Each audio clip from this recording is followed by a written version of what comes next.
welcome to the Russian Institute. Welcome back to those of you who have been here before, and welcome certainly to those who have made your way to Bush House for the first time. Our speaker this evening, frankly, needs no introduction. You will not often, or probably again, find her in a venue this small. Sorry. Ekaterina Schulmann is associate professor of comparative politics at the Russian Presidential Academy of National Economy and Public Administration. I always get that. Public Service, Public Administration. Presidential Academy, right? So we got that. Previously served in regional government in Tulskaya Oblast and in the administration of the State Duma, and I think it's not an exaggeration to say has become something of a public intellectual in taking on the role of a public intellectual in Russia today. The person who answers more questions about how politics works than probably anybody I know in any language. With that, the floor is yours. You have the topic. The format is as usual. We'll have a presentation in about 30-40 minutes or so, followed by questions and answers. Questions, just so you get yourself in the right frame of mind, are short, to the point, directed to the presentation, and end in a question mark. Thank you. Thank you very much. Thank you for the opportunity to speak here, and thank you for this very flattering, somewhat embarrassing introduction. I am indeed a political scientist. I specialize in legislative process. This is my specific field of professional research. I'm also being interested in legislative process, in the decision-making mechanism generally, and this leads us to the topic of today's discussion, to the bureaucracy, to the great and variously efficient Russian bureaucratic machine, which is the decision maker and the implementer of governmental policies. We would propose today to speak of the bureaucracy in transition. So I'm going to discuss briefly what is Russian bureaucracy, what are its main characteristics, and why is it in transition, what is this transition from what to what, and what may be the scenarios of the transit of power, which is the main task and at the same time the main problem of the Russian political machine in general for the next 5 years. I would encourage very much everyone who is interested in Russian affairs to pay attention to the bureaucratic machine, to the bureaucratic personnel, to the rules regulating its existence and its work. Russia is very much seen as a personalistic autocracy, as a country governed by personalities rather than rules, by понятия, as the untranslatable Russian term is, rather than by laws, where people are more important than institutions. To some extent, it would be absurd to completely disagree with this view.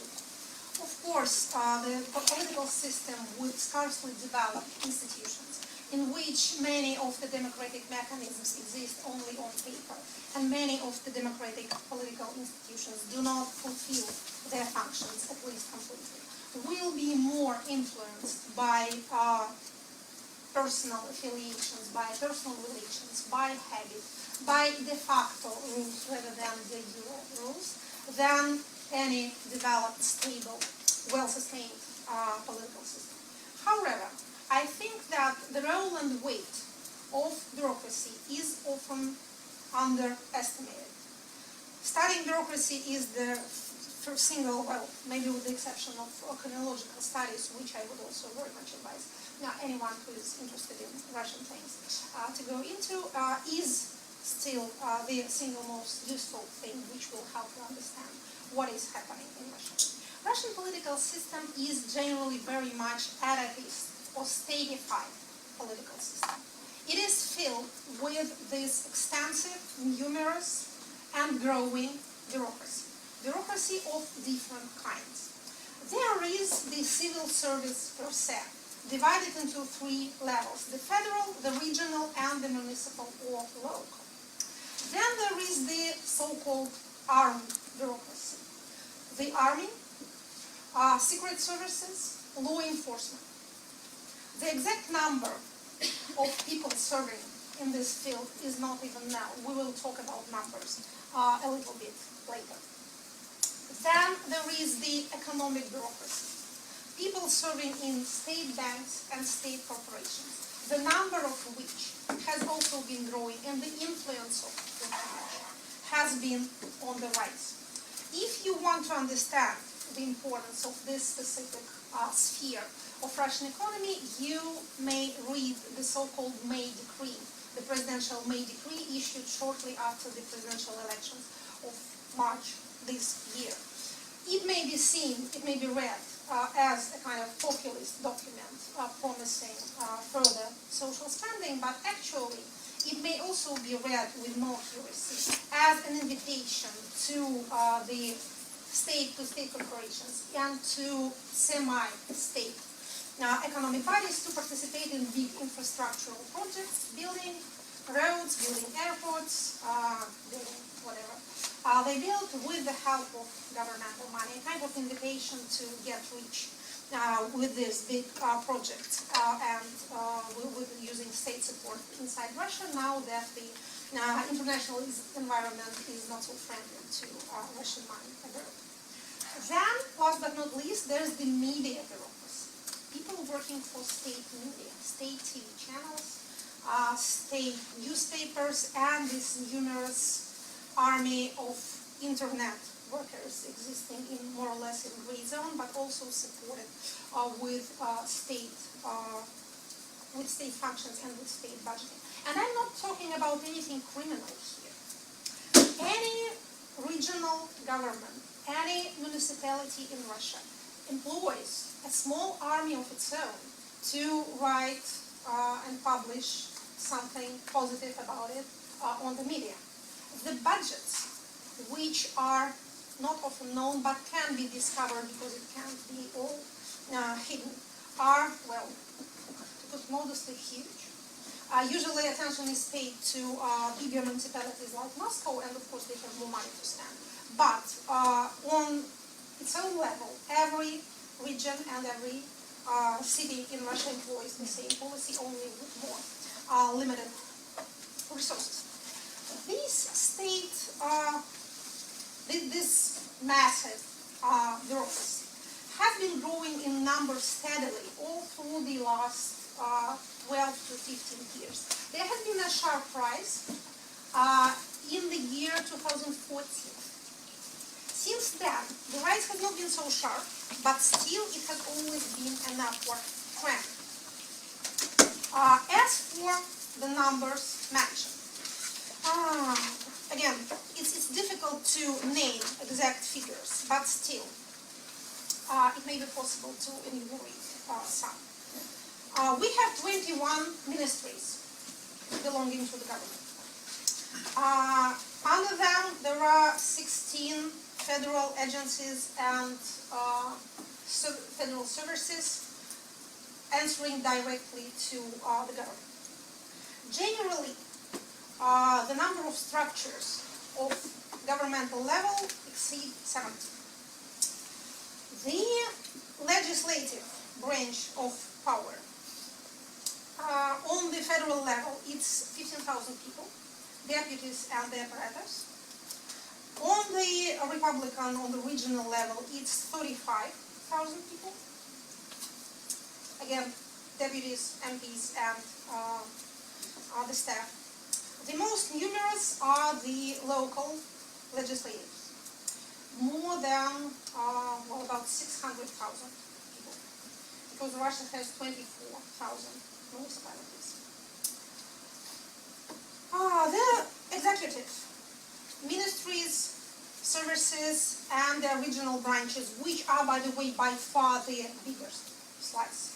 The most numerous part of Russian bureaucracy is the regional. It's also the fastest growing. While in terms of payment, the fastest growing salaries are on the federal level. So, 700,000 people, ministries, state services, and regional branches. Regional administrations, regional ministries, and departments, and their staff, 600,000 people more. 1 million people on the municipal level, municipal servants, like the one I was myself in my younger days. So it's 1 million people more. Then come the controlling and the licensing and the registering bodies, 1,300,000. State funds, pension, social, medical insurance, 1.5 million. So, we may, again, this is without the siloviki part, of which the exact number is not known. So, generally, we have about 6 million people working for the state directly on these three levels. This is the size of a good European, nice little European country. And we should remember that this number has been, as I have said, growing during the last 15 years and has been growing rather sharply since 2014, which is sort of natural if you think about it politically. Since 2014, state has been needing support more than before and has been spreading this net of support more widely.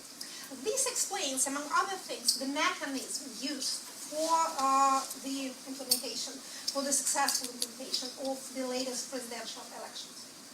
What was special about the tools used for the mobilizing the electorate during last elections as different from the previous presidential and parliamentary campaign?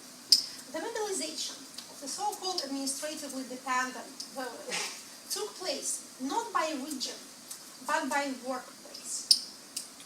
Previously, it was the task of the governors to provide voters turnout and necessary voting results. It still is a mark of the governor's efficiency, his ability, his or her ability to provide necessary voting results. But it became a more specific task of the job givers, heads of, for example, regional representations of state banks like Bureaucracy, of state corporations like Gazprom, of budgetary funded bodies like in healthcare and education. So this growing army of people depending directly or indirectly on state money for their salaries ensured the election results of 2008. What else can be said about these people, about this army of bureaucrats? If we look at the statistics comparing Russia in this respect with other countries, we will see that in terms of civil servants, we rather lag behind the continental Europe. I would not compare Russia in this respect to United States because it's a very different system. But if we compare it to the motherland of bureaucracy, to France, or to Germany, from which many of our institutions have been and continue to be copied. For example, many famous internet controlling laws have been directly translated from German. This is not the subject of our speech, but I wish they hadn't done it in the first place. So, in this respect, we have rather less state civil servants. We have, well, comparable numbers, although higher than we should, considering the level of economic development, of the generalized budgeting, people working in the budgetary funded sphere, chiefly in healthcare and education. You have more of them in the United Kingdom. Where we are the first in the world, with even China lagging behind, is in the number of law enforcement per person.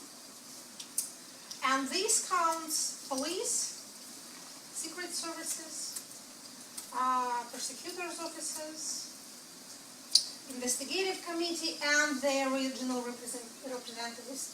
When I name any governmental body, you should always keep in mind that below it there are levels and levels of regional representations, regional representatives in every subject of the Russian Federation. So, if we count the figures of police officers per 100,000 people, then Russia will be the first in the world, among countries, to be exact, among countries with population higher than 50 million, because if we count smaller countries, then the first country in the world in this respect will be Vatican, which is not exactly fair, although it's honest statistics, but it kind of models the picture. So, in terms of age, who are these people working for the state? As of 2017, the general age of all the state workers looks young enough. It's 39, which is accidentally also the median age of a Russian citizen. The median Russian citizen of today is aged 39, almost 40, is a woman, has a little less than 2 children. You can have a little less than 2 children in real life by statistics. You can. So in this respect, there's a similarity. However, the higher we get on the hierarchical structure, the older gets this median age. In the government, it's 46.4. Young enough. Among the government. Among people governing the regions, not the government. By the way, the youngest median age of regional governors was in 2000-2001, when it was 40 point something. When they were elected, they tend to be younger than today, even given this program of juvenization of the governors. Still, it's 46.4. In the State Duma, the median age, 53. In the presidential administration, 57. Overall, for the senior officers of the government, it's 55.5. And, last but not least, among the members of Security Council, it's 60.4. At first blush, it looks natural enough. People start working when they are young, and as they get higher, they get older. However, there is a certain political dimension to this demography, which I have subjected you to. This generation, aged 60 plus, which currently occupies the higher levels of Russian administrative hierarchy, is a rather specific generation.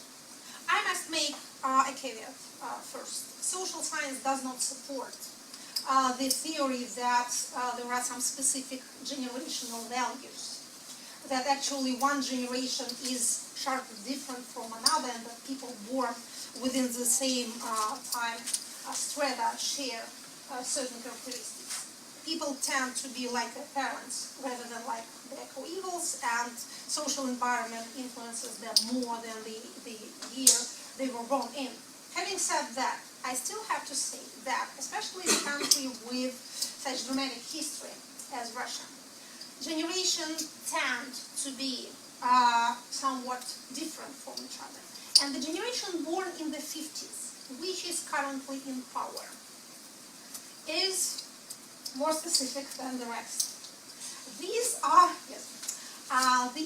the people born after the war. These are the people who were 40 and or a little younger in 1991. They are the people who have made the 90s what they were, who have entered business sphere and political sphere at that era, and have continued there ever since. At the same time, unlike the younger generation, they have and continue to view the collapse of the Soviet Union as, to use a well-known quotation, the greatest geopolitical catastrophe of the century. They are, in their upbringing and education, the most Soviet generation of all, although they do not perceive themselves in this light. They are the people, again, born after the war, which has swept away all memory of the un-Soviet Russia, together with all the people who could have remembered it. They were the people fully indoctrinated by the Soviet educational system. They have passed the full cycle.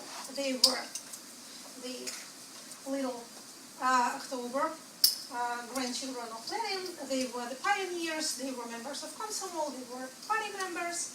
The most ambitious of them had scientific degrees, also according to our Soviet system. So they passed this full cycle of indoctrination. And a lot of this vulgarized Marxism has remained on their minds. What influences us ideologically is not just what we agree with or think we agree with. What we think we reject also tends to leave a trace, especially, again, if you were born and bred within this system. I would not draw this conclusion from this picture, the conclusion which seems to come naturally, that the generational change will do more for Russia than anyone's specific efforts. It's never good political advice to wait for somebody to die. In fact, it's the silliest advice one can give another person. First, you never know how long you may have to wait, and in the process of waiting, you may make yourself useless for the future that you are expecting. So it's never, again, it's never a good policy to just keep waiting, but still, it has, I think, to be kept in mind that our upper story of our state building is filled with people who think they are just simple Russian people like all the other Russian people. But in fact, they are different from both the generation that was before and every other generation that came after them. Of course, being on the upper level of social and political hierarchy gives you the disadvantage that you represent the norm, that you install the norm, and that you get mimicked and imitated by those inferior and younger than you are. And this gives this additional impression of shared values, of general ideological atmosphere to which everyone who speaks publicly and has some state function seems to belong. But again, it has to be kept in mind, I think, that this is not exactly the natural ideology and the natural worldview of those younger members of the system who need, however, to say and do the right thing. So, to return to my original point of Russian political system being statified and being atavist, being filled by the state machine. Russia is an over-regulated country. We do not only have this widespread and growing bureaucracy, we also have a huge and constantly growing number of laws and norms and regulations. This bureaucracy wishes and does and has the opportunity to write rules for itself and to change those rules as often as it wishes. It is not, again, the subject of today's conversation to describe, although I would love to, the legislative and norm-making process and to explain why these changes happen so often and why do the rules implemented so often contradict themselves. My point today is the following. Having the desire and the opportunity to regulate everything that happens, this widespread bureaucracy becomes the collective decision maker. A huge number of decisions has to be made and implemented in any given moment, which means that these decisions cannot be made by one person or by one person and his 5 friends. This, again, brings us to what I think is my main point, to urge you to focus not so much on personalities as on institutions. Bureaucracy works by written rules. Again, it can change those rules to fit its needs, but still it always requires a written document, a certain paper, to explain its decisions to cover its back, as the popular expression is. Quite a lot of bad things that happen in Russia and that are done by this bureaucracy, especially by the law enforcement bureaucracy, is done not out of sadism, not to frighten somebody, but to follow instruction, to have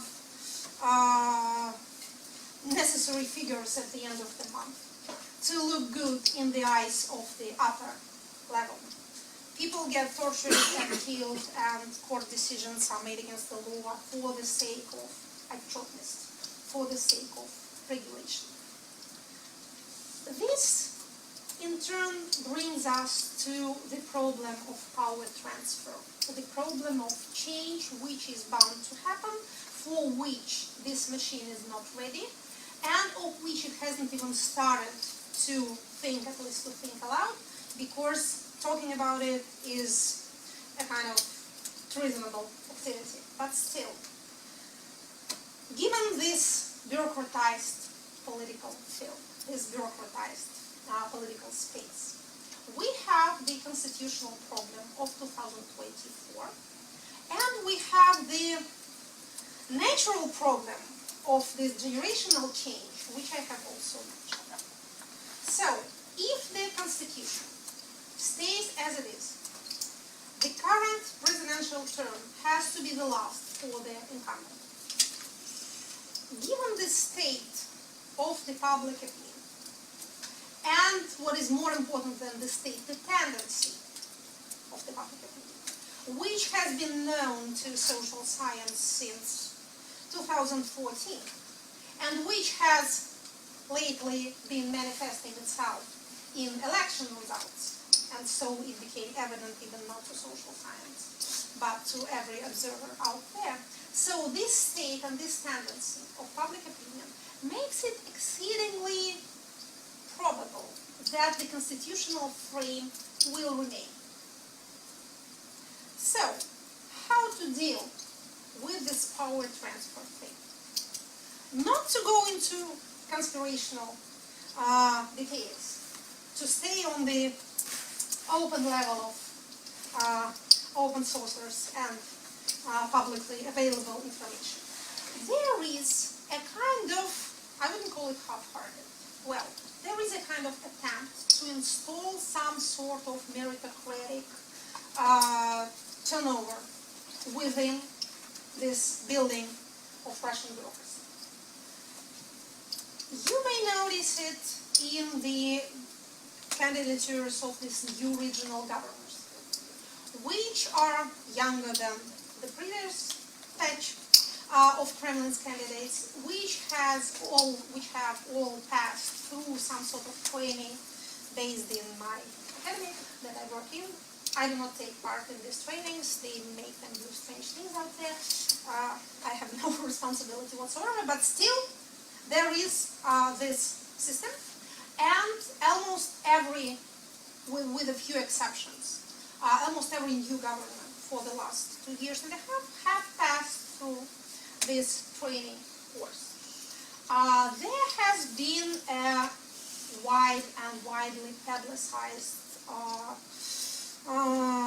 project called Leaders of Russia, which is a kind of competition, all-Russian competition, in which you pass through various tasks, and in the end you get, well, sometimes you get appointed the head of a department in the Ministry of Economic Development, or you get entered into the presidential list of possible candidates for something, for some good places which may become vacant in some foreseeable future.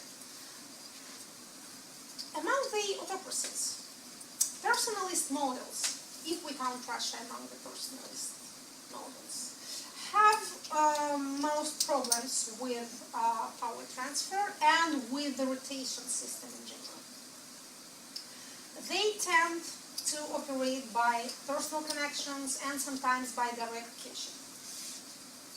This also happens in Russia, although I wouldn't call it some sort of model. I wouldn't call it some systematic policy. You cannot replace even the higher strata of bureaucracy with your children and nephews. Those 60 plus members of Security Council don't have enough children, not all of their children wish to even live in Russia, to say nothing of occupying a state position. And before as well as now, again with some notable exceptions, but exceptions do not change the general statistics, the relatives and the descendants of these people much prefer to stay in state banks and state corporations rather than to directly take on themselves governmental posts or become regional government. Party autocracies have better time with these rotations. They can educate their own loyalist elites within the system of the party, passing them through various stages of elections, and so create a kind of what is called in Russian скамейка запасных, the bench of, what would you translate it? Reserves. Well, yes, a kind of reserve fund, which is, again, both loyal and more or less competitive. So we do not have this party system. United Russia is not exactly a party, and it's certainly not, at least hasn't been seen as a kind of fund for drawing perspective cadres from. So, what are the possible scenarios for this machine, for this political system, to go through this change and at the same time to preserve what it understands under the term stability? There is always a possibility of another successor plot being played. However, given the high and heightening levels of internal competition, of intra-elite struggle, especially between these elite clans, it becomes less and less possible for this whole bunch of people and groups of interest, this conglomerate of interest groups, to agree on a single person to whom can be transferred the power that belongs to their current president, or rather the power that used to belong to him when our political system was younger, richer, and stronger, and more unified. Because things do happen to our vertical of power, we do perceive the emergence of some new, I wouldn't say alternative, new decision-making centers. We perceive that the times when all the internal policy was governed by the Internal Policy Directorate of Presidential Administration are evidently no more. These alternative or supplementary decision-making centers, decision-making points, are mostly also in the law enforcement and security apparatus, so it doesn't look like a democratizing process, not at all. But still, we certainly perceive less unity in this sphere when we used to. These represents a problem for the successor scenario. However, we should not rule it out. Another set of ideas deals with the possible either creation of new or empowerment of existing collective bodies. We have the Security Council, which is an extremely closed body. We know next to nothing about its operations. However, we see, for example, I from my side see growing legislative activity on the part of Security Council and their staff. And the bad news is that they don't have proper staff, but they have a lot of ideas. As long as, well, since 2016, we have seen a number of initiatives coming from there. For example, a lot of things forming a part of the so-called Yarovaya packet, which those of you who follow the Russian legislative process must be familiar with, came from the Security Council, and very strange bits of legislating it was. They were. So, we have the Security Council, which something serves as a kind of uber government, especially in matters of foreign policy. it can be given more official status. There is the State Council, and even more vague collective body, comprising heads of subjects of Russian Federation and the ministers and the heads of the presidential administration. It meets on no regular basis. The president always takes part, presides at State Council meetings. One of the signs, the minor signs of things that could possibly happen to this, again, as of now, a rather vague and, well, not formal, but rather ceremonious body is the following. Within the presidential administration, there is a department dealing with State Council. The department for the supporting the meetings of State Council. Lately, people who used to work in the internal policy department were moved with their staff to this State Council department. Again, this may be a minor thing, but if you have followed my advice in paying close attention to the intricacies of bureaucratic life, it may seem to you somewhat significant. So there has been what is called in language of the apparatus the strengthening of those parts of the presidential administration that deal with this listing State Council.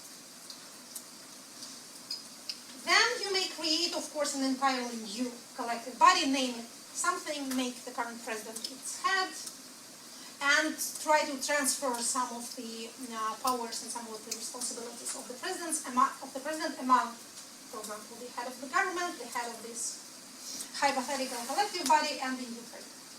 Or you may try to empower the parliament, which, without waiting, has been lately rather more active than we were used to see during previous convocations.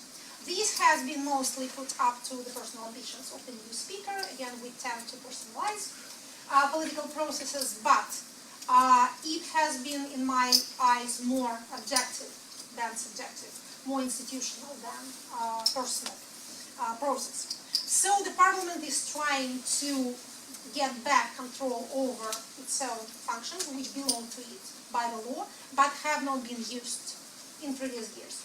Among those, I would name the Ekaterina Chamber, which is the body of parliamentary control over the budget, although customarily, habitually seen as another presidential eye, but in fact it's not presidential, it belongs to the parliament. Parliament has powers in appointing members of the Central Electorate Committee, a body which is becoming increasingly important given the turbulent state of, again, public opinion manifesting itself in election results. So Parliament may become activated as a dormant institution by its own power, by its own volition, or it may receive some additional powers if the power transfer scenario goes this way. It may be done quite easily. For example, you may adopt the law on parliamentary investigation, which has been lying in waiting for like 10 years. A lot of versions of it exists in the parliament. So you can look this way. Or you may give the parliament powers of appointing or getting rid of members of the government. Russia is not a parliamentary democracy. There is no connection between the results of parliamentary elections and the composition of the government. But this, again, may be changed by changing the federal law. That doesn't mean that someone has such plans at this moment. My point is not that. My point is that it can quite easily be done without changing the constitution.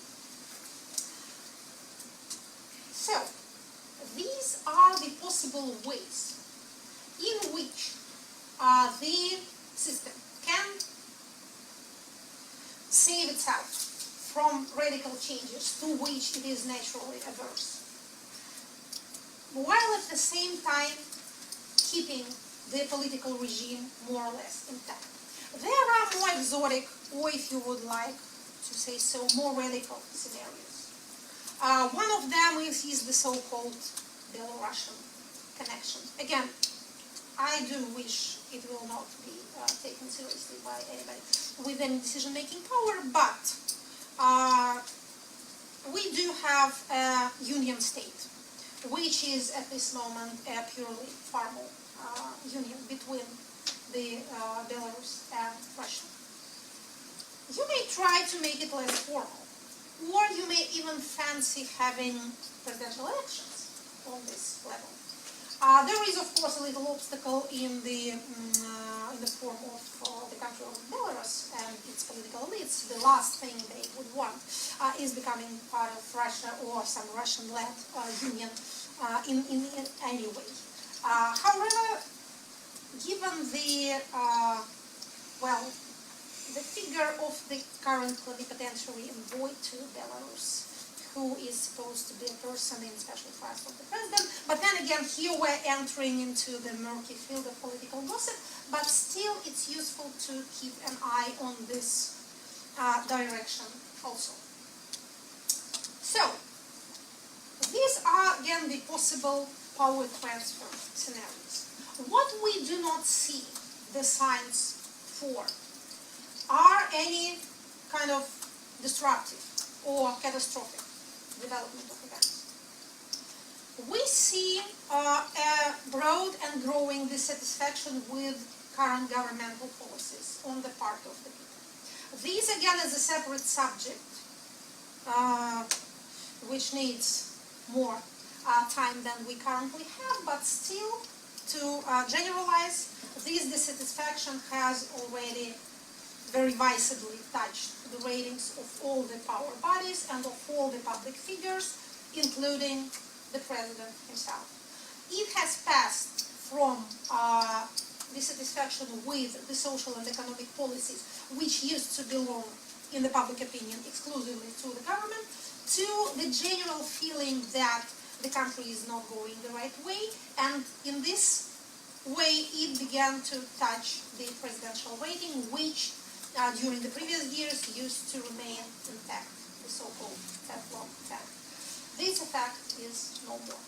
However, we also see low levels of aggression in all social and demographic stratas. We see the so-called normalization of protest. That is the widespread idea that protest activity in itself is normal and should not be suppressed by the state. This point was reached in the middle of 2017, as we have seen from sociological data, when the number of people who think that protest is normal and should not be repressed reached 15%.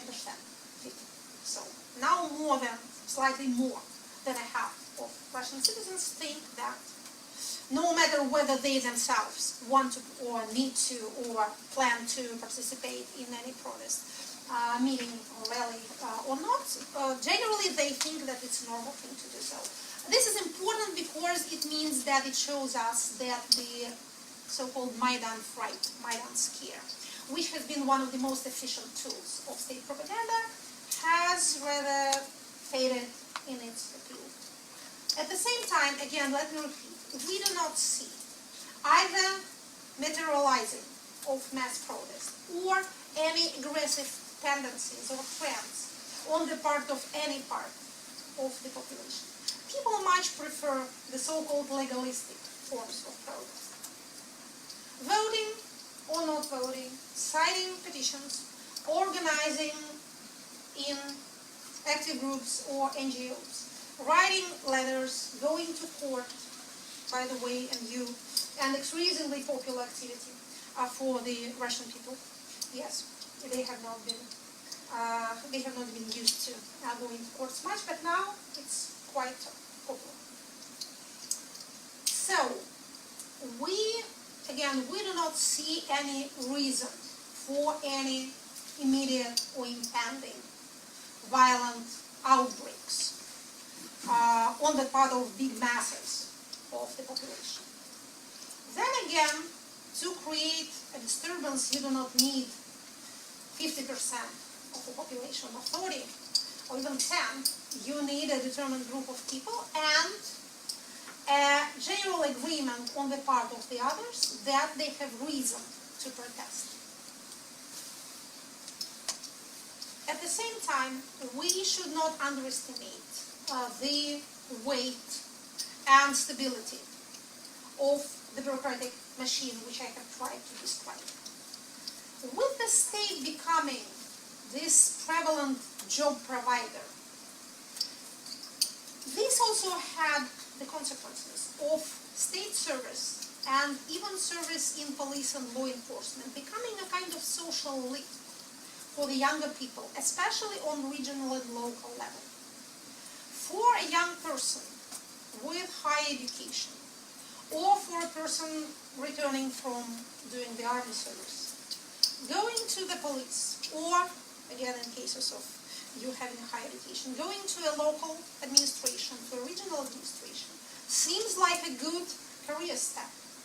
So we cannot, frankly, say that there is some process of negative selection.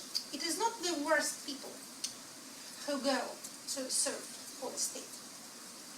We may speak of some kind of, well, maybe not exactly negative, but specific kind of selection on the very highest level.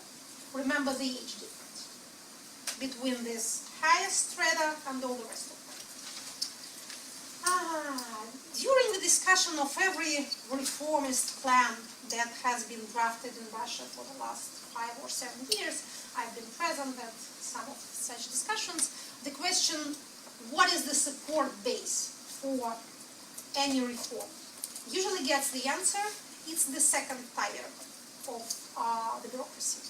Deputy ministers, heads of departments, the younger people serving in the state bodies. They may be the natural base for implementing any reform plan. Again, it doesn't mean that there is any reform plan on the table right now. Well, there are a lot of them on the table and not on the table. But the system currently is not in the state to implement any systematic course of self-reform. However, we should remember this point so that we do not see this whole army of 6 million people as being comprised of aging, isolationistic, undereducated, anti-Western, whatever, not English-speaking, unpleasant old people. That would not be the realistic picture.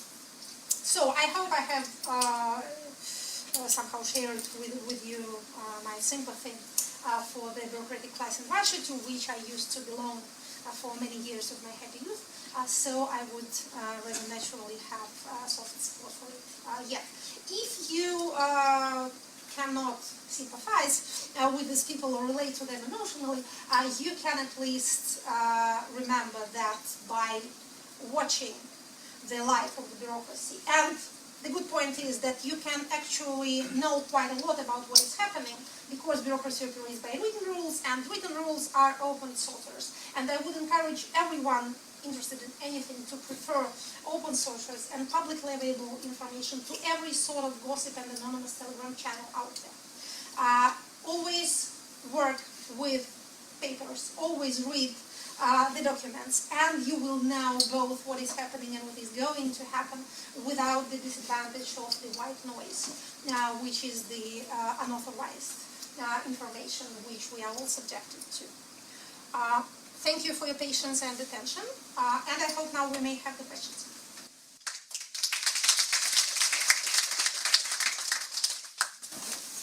Thank you. So great, lots of hands going up. Please just introduce yourself first, and remember, we are on. This is being broadcast, so anything you say can and will be held against you in the court of Facebook. My name is Mark. I'm here alone, probably representing the King's Students' Body, but I'm interested in how external factors can assist or somehow stop this process of change within the bureaucracy. And in particular, I'm thinking of the kind of sanctions that the United States has introduced in early April that targeted specific individuals and froze their assets. And my question is, how those sanctions impact the cost-benefit analysis of the members of this bureaucracy, and whether they are counterproductive to change in Russia? Do we answer questions one by It's one? up to you. Or, okay. Then maybe I will answer, and then we'll have the next question, right? The audience has no objections. In answering this question, I have first to warn you that I have a professional bias here. I study internal policy and internal politics in Russia, and I think that the impact and the importance of external factors are hugely overestimated. Again, keep in mind that I have this bias and I have warned you about it, but you will hear the opposite opinion everywhere, so I may fairly express my own opinion. Russia is a big country. Let me tell you something that you haven't heard before. It's most important to itself. What happens inside Russia matters much more than what happens outside it, unless we are in open war with some of our neighbors or other world state, which is not a thing that is going to happen anytime soon. Sanctions. The sanctions that mostly affected Russian economy and Russian people were the so-called agricultural anti-sanctions implemented in August of 2014. And these were the product of our own decision-making machine, not of anybody external. Sanctioning oligarchs, state-connected oligarchs, and there are no other type of oligarchs out there, and higher state servants may irritate them.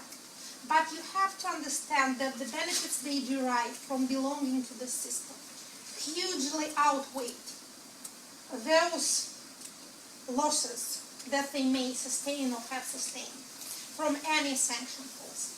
They will prefer leaving everything that they have bought or secreted outside Russia to getting expelled from the political system. So again, I'm trying to grasp what may be the influence of those external factors. And the only thing that I can lay my hands on is not so much tangible as emotional and ideological. Those 60-plus people we have talked so much about, they also think that important things happen outside Russia, although the reality is the other way around. They also attach, in my view, too much importance to foreign policy in general. So their decisions, their moves, their world picture may be influenced, again, not by something actually happening, but by the media representation of it, by the information picture of it. And these may be the influence.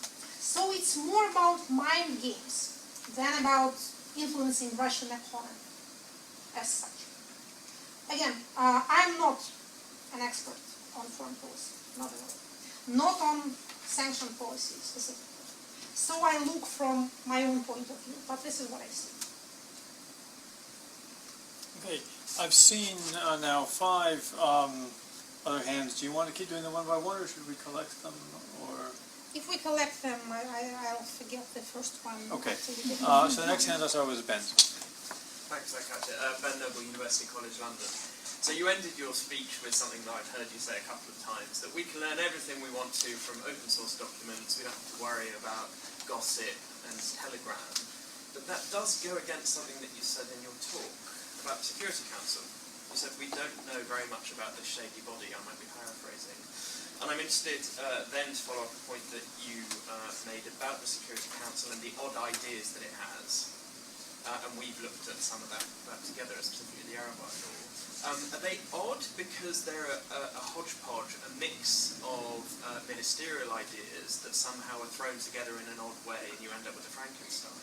Or are they odd because of the apparatus, the staff members that are coming up with these? So what's the ideational route for these odd ideas that come from the Security Council? There is a law on the Security Council. So unlike the presidential administration, this body at least has a federal law which kind of explains its operations. They do have some staff, and we can, by looking at their site, see the various departments and even people heading these departments. They are closed because they publish no plans, they publish no reports of their meetings, except on the very general way. The usual phrase is обсуждались вопросы внутренней и внешней политики. Issues of external and internal policy were discussed. This always sounds ominous. Every such report scares people, maybe that's the point. But it doesn't tell us anything specifically. So, about the oddness of Security Council legislative ideas. The Frankenstein was rather the Yarovaya law as it appeared in the Duma. That was, of course, a chopped salad of the ideas coming from FSB, from the Ministry of Communication, from where else? Some of them even came from the prosecutor's office. The Security Council part of it was, so far as we can determine which part of it came from the Security Council, seemed strange in the style in which it was written, unlike the style we are familiar with of the legislators we've been used to. I would suspect maybe a person like, I don't know, Sergei Glaziev or his type, sitting down to write a bill. Why can't he write a bill if everyone can do that? So they were strange not in their unhomogeneity, but rather in their, I can put it better than in the style of the writing and the composition, and in very, very specific legal culture of a person or people who wrote it.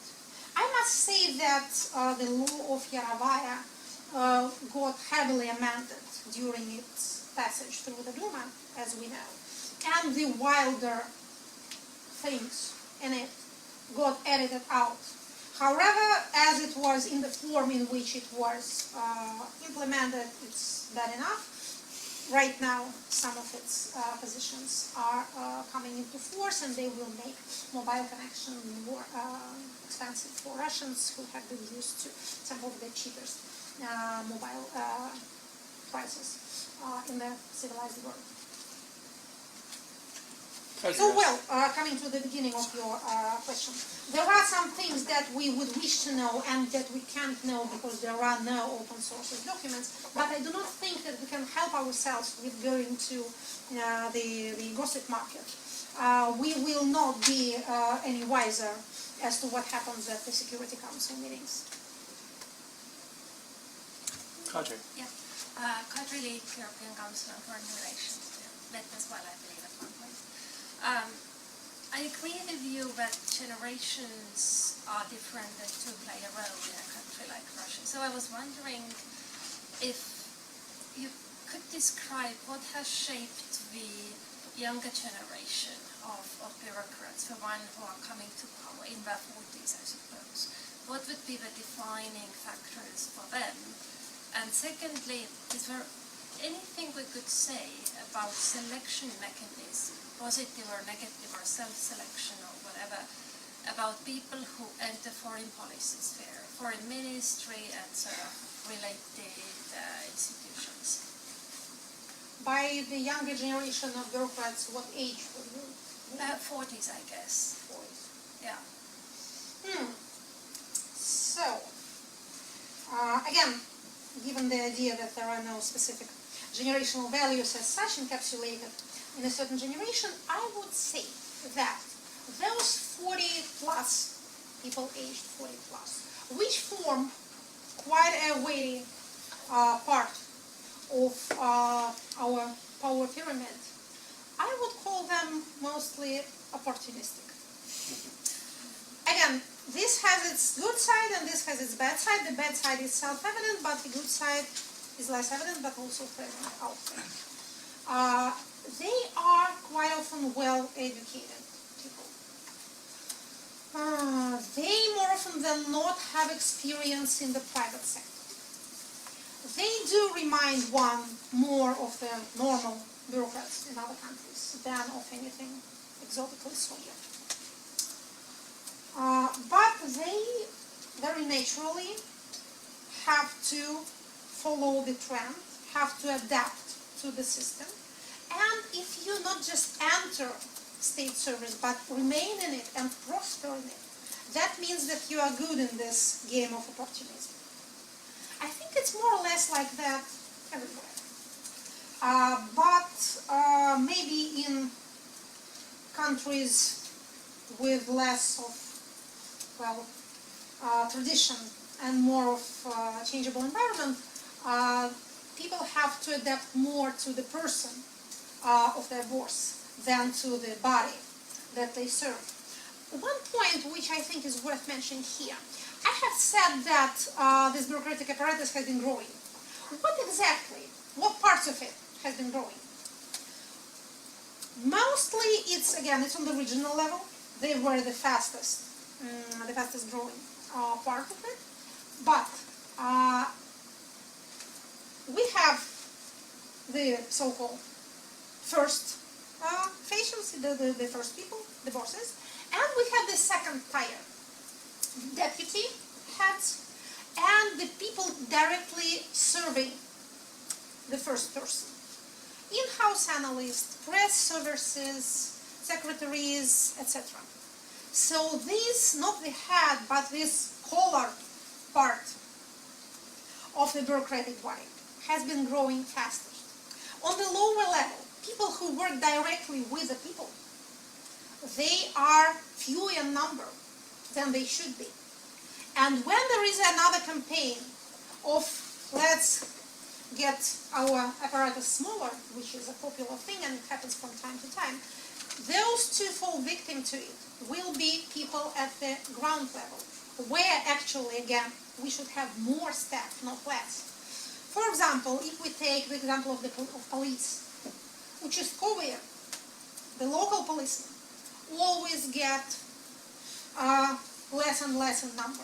But deputy ministers, heads of departments, people working for the federal ministry in Moscow, they grow and they have good salaries.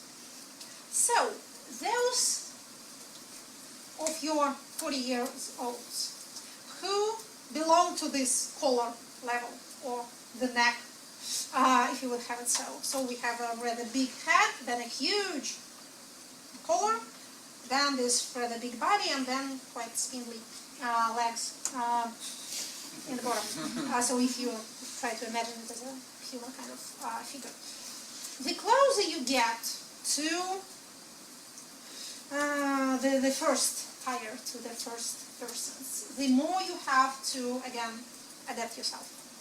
The more you have to do with actual functions, not with serving somebody, but with performing the functions, the more, well, human-looking person you have reason to be and remain. And the second question was about selection and about for foreign policy people. I do not know, frankly. I do not have to do with the Ministry of Foreign Policy. I was subjected to some communications with these people when I was working in the Duma, people who were around Evgeny Primakov, Konstantin Kosachev, this part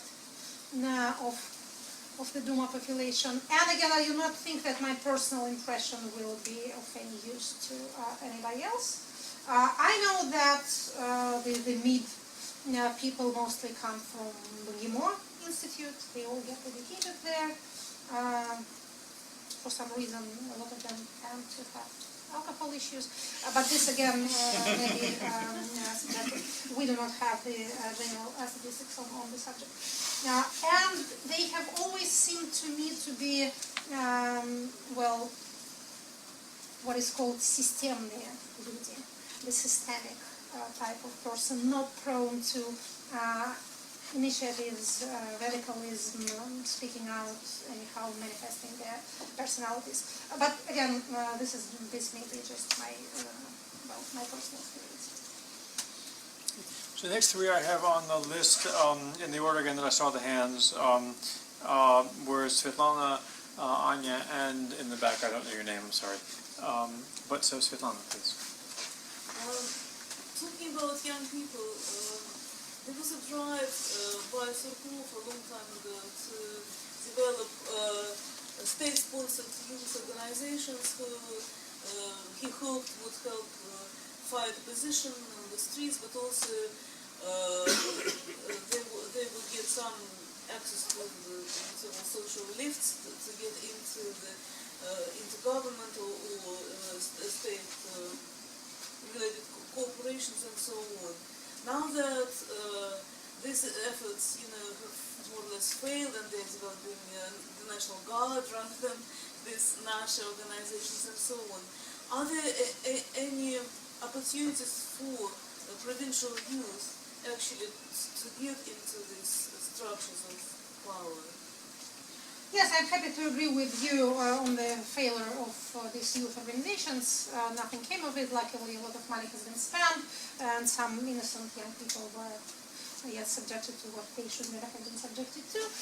But it has not evolved into any kind of social lift. A couple of people became deputies, some went into prison, some became public chamber members.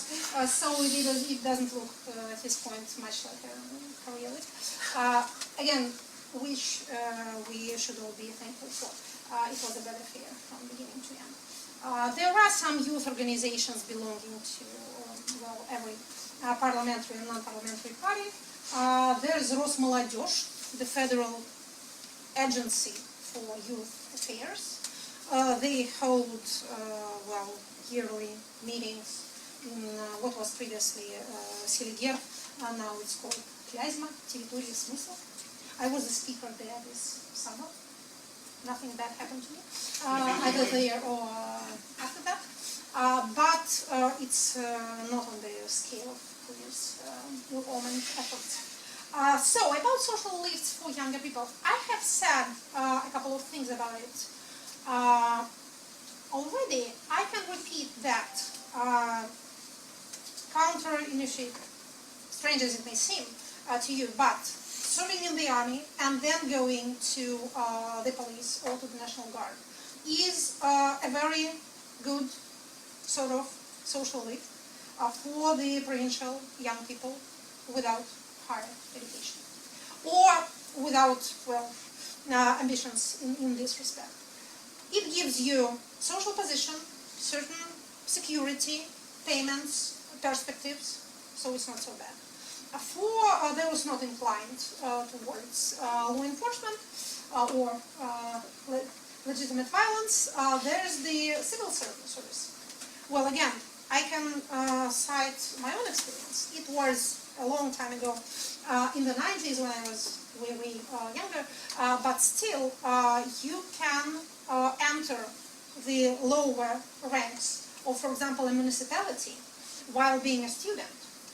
You can work and you can learn. You won't get much money, but you will get experience, connections, you will get to know the people, and then you can start rising if you want to. So, again, there seems to be nothing specifically Russian about it. It's more or less like this everywhere. What is different is, of course, the fact that when you get higher, if you do get higher, it may give you more financial gain than working in the private sector can, which is a different thing from most of the other developed economies. Money will not always bring you power, but power will almost always bring you money. Words to live by. Yes. Let's introduce yourself, please. Anka, you had your hand up. No? No? Okay, sorry. Then you in the back, please.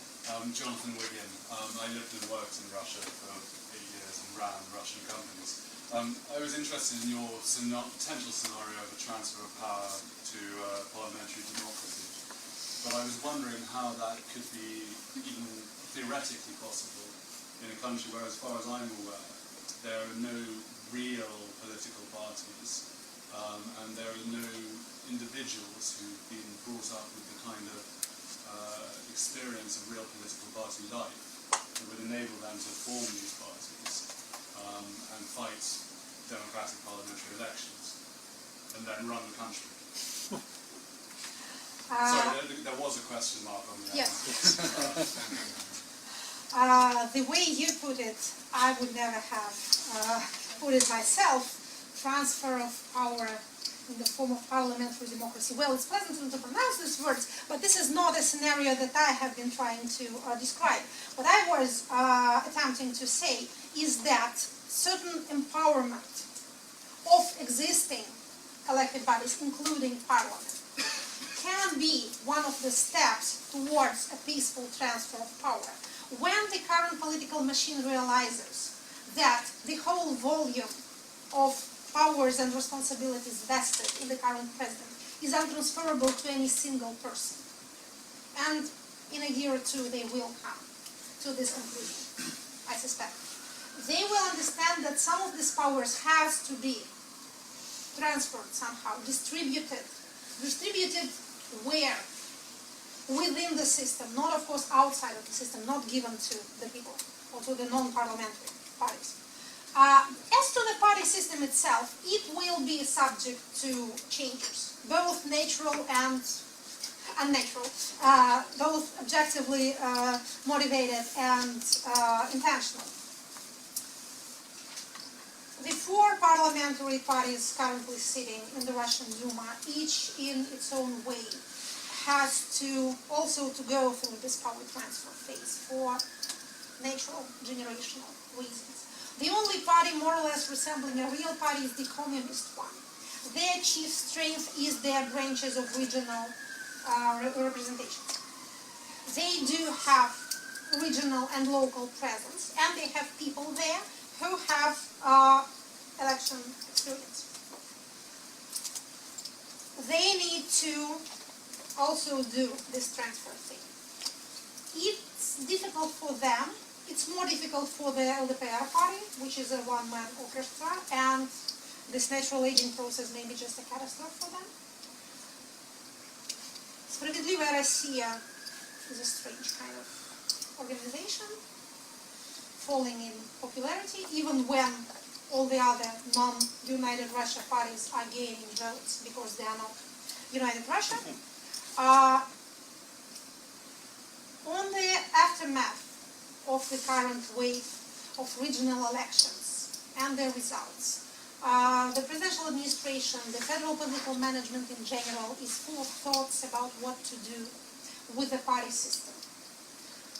Some think how to punish them for fraudulently winning elections when they shouldn't have been doing that, or for doing personal changes in such a way as their winning election wouldn't constitute a threat to stability, or creating new parties on the left part of the political segment or on the right, a new liberal party and new socialistic kind of party. So all the courses point towards changes in the political system. The parties themselves, having suddenly gained new electoral blood in their veins, will behave differently in their communications with the said federal political management. I wouldn't say they will become less systemic, as the term is, but, well, LDPR now has two regional governors of its own, and in two quite significant regions, Khabarovsky Krai and Vladimirsky Oblast. And no one knows what will happen in Khakassia. Khakassia is a small depressive kind of region, but still, it's a subject of Russian Federation that does not speak disparagingly of any of the regions of Russia. No one knows what will happen in Primorsky Krai in December. They have sent a new person out there in the hopes of him acting better on elections than his predecessor, but nothing is guaranteed. In 2019, we have a number of very interesting regional election campaigns. The governor of St. Petersburg, the Moscow City Duma, again, it's pleasant to pronounce these words, And then we have the parliamentary elections of 2021. Not all of the parties currently in the Duma may live to see the next parliamentary campaign. There has to be new competitors, because there is demand for new faces. And this protest, this dissatisfaction which I have described, needs some political outlet. This demand, again, on the part of the voters, may be described as kind of leftist, but again, only kind of. Currently it feeds the communist candidates and the Communist Party rating, as you may see from the polls. But this is because there are no others on the market. If we are going to see some softening of rules in party legislation, which would be a nice thing, immediately after the elections, the elections of September 9th, the head of the Central Electorate Commission said that municipal filter needs to be abandoned. Назрело и перезрело, as she said, this measure, right and overripe. Even if nothing happens after this, these were pleasant words to hear. Because there could have been expected a different kind of reaction to the losses sustained by the ruling party. Maybe we should tighten the rules and prohibit all the other parties or something. No, not at this moment. She said a number of other nice things, like that there needs to be video cameras on regional elections as well as federal, that the naблюдатели need to be observers, the election observers need to be protected by law. So all the kind of things said were quite liberal sounding. If we at least get rid of the municipal filter, that would be a boon to a Russian party system. So my point is, yes, people do not have experience with a party life. But you know what? For the educated, urban-dwelling society, which is Russian society, this habit may be formed quite quickly.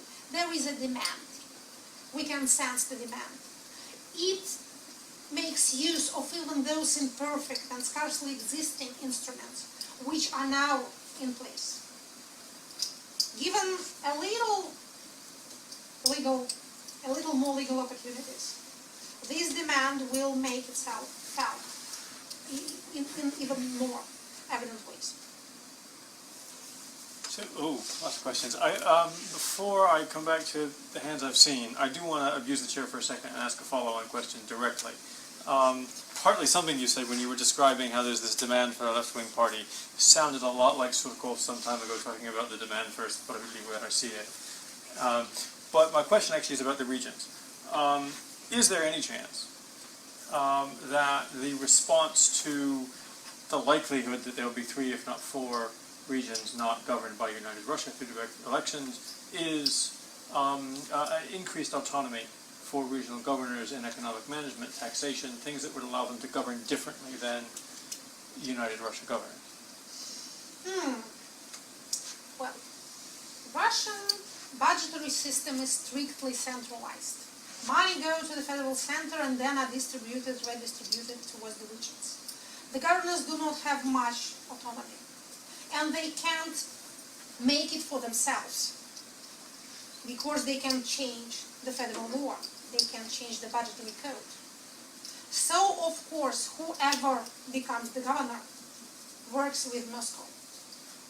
There is a slight difference between the so-called donors regions and the receivers of budgetary transfers.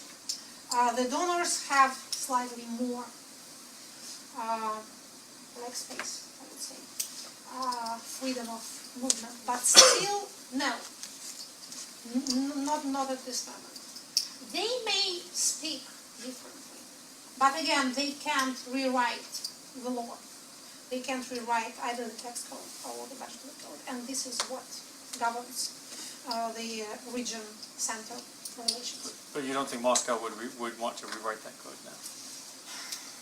Well, in some field of federalism, it may. Again, federalism is another of those dormant institutions which as political science tells us, have a tendency to get activated at certain moments of less stability and more turbulence. So who knows? What I would love to see is the return of direct mayoral elections. This would be one of the most beneficial and easiest implemented reforms that can be carried in Russia. Again, people want to elect their own mayors. And currently, I think only 12 of the heads of Russian regions, the capitals of the subjects of the Russian Federation, have direct mayoral elections. Recently, they have stopped the direct mayoral elections in Eastern Europe. A very stupid thing to do. And I'm glad to say it on record. But still, again, these changes may be done quite quickly.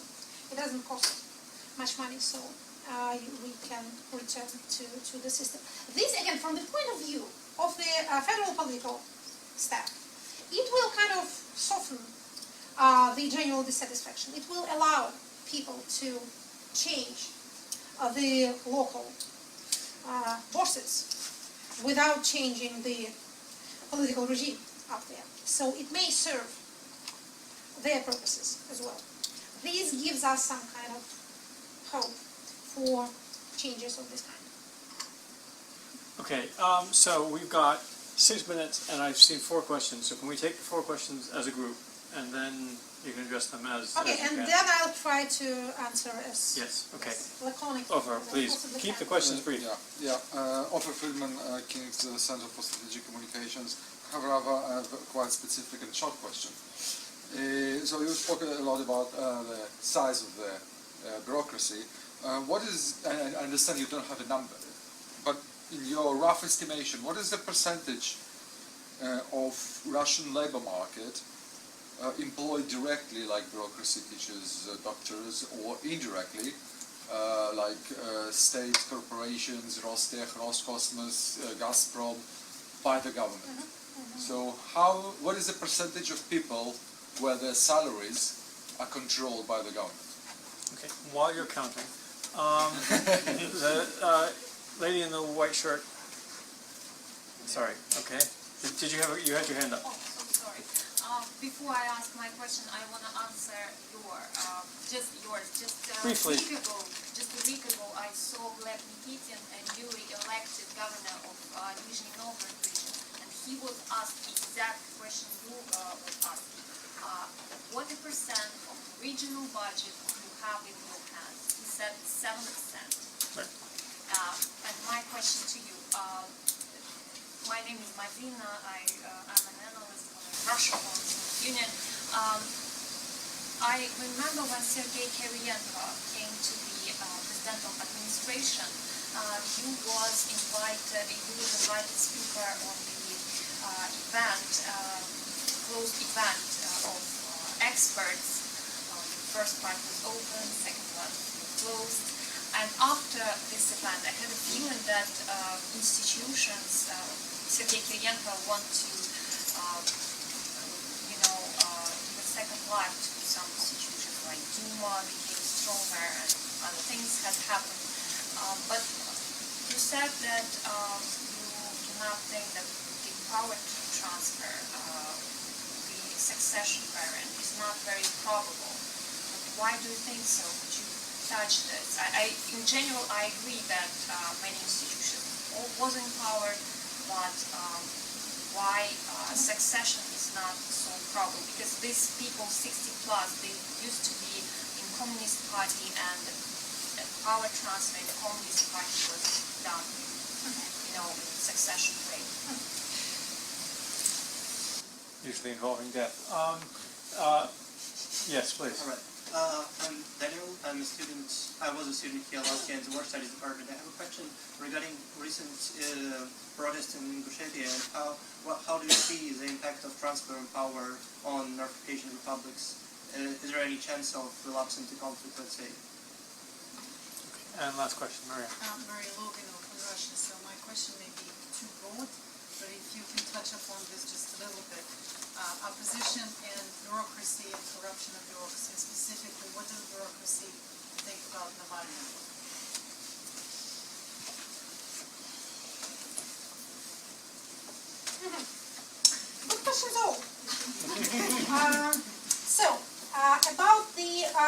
people receiving money from the state.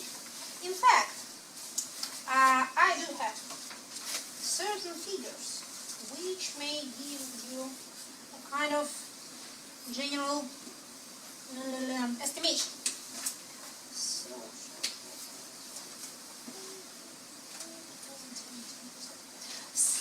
we have in Russia about 17.7% of all workforce are the so-called бюджетники.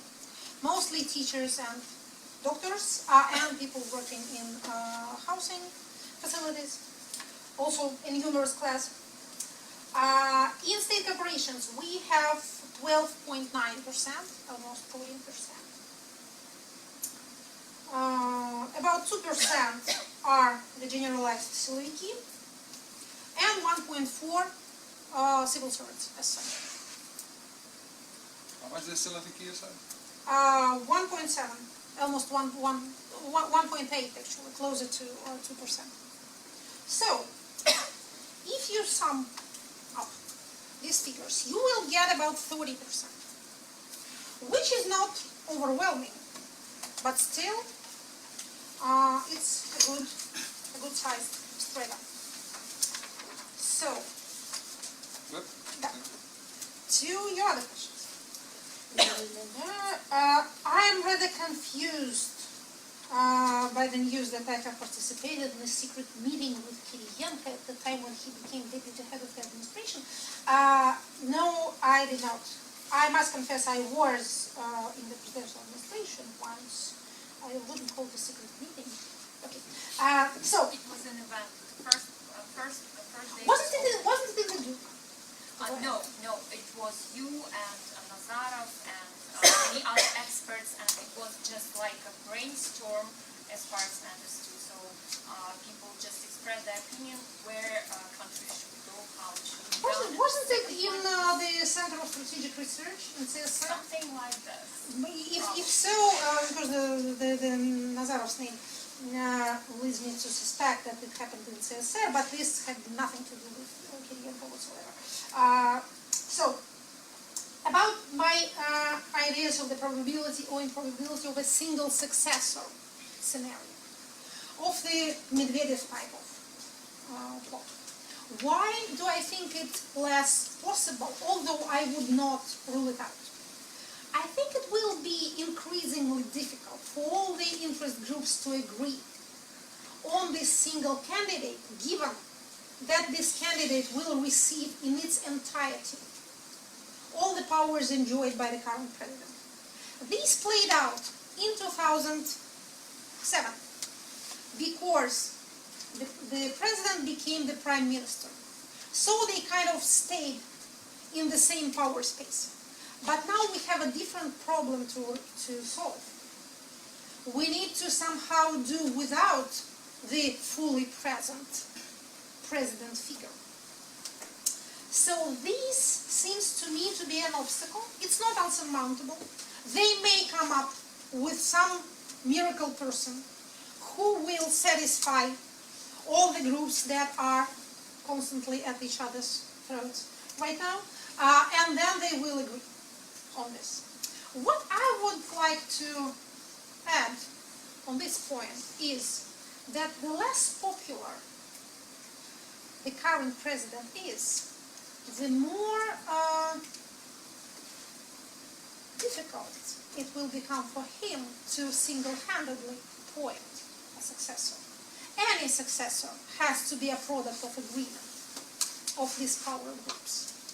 But for a leader enjoying wide, high popular support, it's easier to invest his popularity in the figure of his successor. But if you do not have much to invest, then this choosing process becomes even more difficult. Again, we have seen the 1999 miracle, when the unpopular president named a successor, and he won elections. Something of this kind may possibly happen again. Quite a few people in the Russian power remember how it was done and were even part of this process. So again, I would not rule this out, but I would remember the difficulties that I have made. Protest in Ingushetia. Caucasian republics are different. They have different political culture.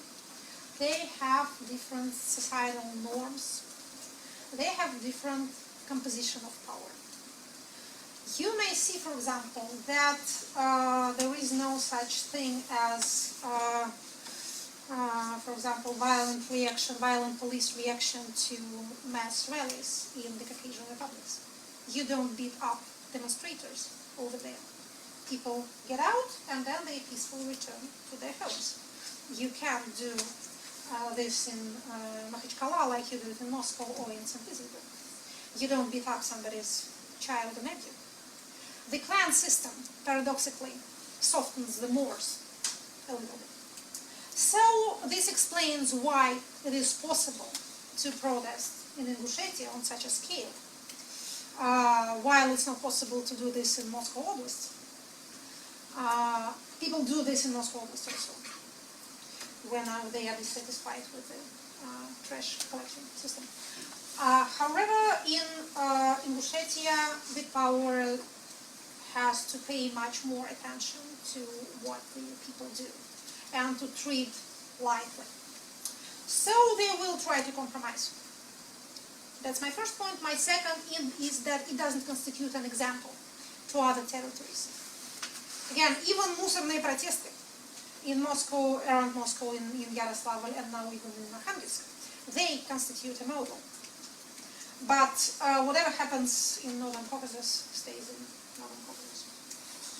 The last question about corruption. Well, there are people who understand much more about corruption than I do. I would name Elena Pamfilova and Transparency International in Russia. They have made a science of studying corruption. I would limit myself to the phrase that I have already said, that power brings money but not the other way around. I would say that the grand corruption, what is technically called the grand corruption, is the province of the higher levels of this bureaucratic hierarchy. The second tier, which I have spoken about, habitually has less to do with it. Actually, it's a good thing to remember that most of this 6 million army that I have described live on their salaries and have little or nothing to do with any corruption schemes. The higher you get, the more complicated it gets. But the lower you go, the less there is of it. There is global surveillance. There is a huge system of reports and counter-reports. People down there are afraid to, for example, ask for a bribe. There's less bribing on the lower levels. But what about bribery in schools, to doctors? This is on everyday level. Unless you call a box of chocolates a bribe, again, there is less of that. There are gray zones. There are forms like, I don't know, Родительский комитет, the committee of parents who collect money for, I don't know, Everything. That children go to, and you never know how much of this is used to actually pay for the school bus and how much gets divided between the organizers of these excursions and the administration of the school. But then again, it's administration rather than the teachers or the doctors. Many doctors operate privately, and then they get the money. Many teachers give private lessons, and then they can get the money. So this is rather the way it is done. So what does bureaucracy think of Navalny? I don't know. We do not have any focus groups composed of bureaucrats talking about Navalny, so I can say I can understand that he is perceived by every interest group in power as operating for the other interest group. And there is no one who can take upon himself responsibility for getting rid of him, for the fear of empowering the enemy of your enemy, if you understand what I mean. So he kind of stands in the middle of this moving plank, and therefore he is able to keep his balance, has been able so far. What will happen now I not quite know.